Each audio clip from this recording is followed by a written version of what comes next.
Hello guys, hey Bharat here. ఇప్పుడు గీతాంజలి మళ్ళీ వచ్చింది మూవీ అయితే చూసేసాను. చలో నేను ఇంకా వీడియో అయితే స్టార్ట్ చేద్దాం.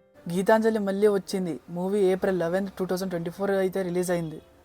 గీతాంజలి మళ్ళీ వచ్చింది మూవీలో పాజిటివ్స్ వచ్చేసి కాస్టింగ్ బాగుంది. తెలుగు ఫిలిం ఇండస్ట్రీలో ఉన్న ప్రెజెంట్ జనరేషన్ కమెడియన్స్ అందరినీ ఇంక్లూడ్ చేశారు. అండ్ మూవీ ప్లాట్ బాగుంది, ఒక పర్ఫెక్ట్ సీక్వెల్ అని అనుకోవచ్చు. అండ్ ఎక్కడ అంతగా బోర్ కొట్టదు. సాంగ్స్ అయితే 2 సాంగ్స్ ఉన్నాయి, ఆ 2 సాంగ్స్ కూడా డీసెంట్గానే ఉన్నాయి.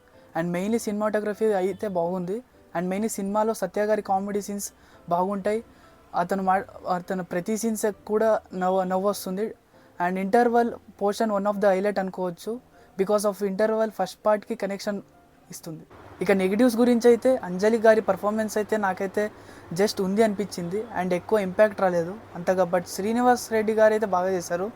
అండ్ సత్యం రాజేష్ అండ్ చకలక శంకర్ గారు అయితే జస్ట్ స్క్రీన్ మీద ఉన్నారు అనిపించింది అంతే. అండ్ అంతగా డైలాగ్స్ కూడా ఉండవు. అండ్ ఫస్ట్ పార్ట్లో వీళ్ళకైతే చాలా డైలాగ్స్ ఉంటాయి అండ్ కామెడీ సీన్స్ ఉంటాయి, బట్ ఇందులో ఉండవు. అండ్ ఫస్ట్ హాఫ్ అంత కామెడీ ఉంటుంది అండ్ సెకండ్ హాఫ్ నాకు కొంచెం డ్రాగ్ చేశాను అనిపించింది. బట్ ఫైనల్ వాటికి వచ్చేసి ఒక డీసెంట్ ఫిలిం అనుకోవచ్చు. ఒక మంచి ప్లాట్ తీసుకొని సీక్వెల్ తీశారు.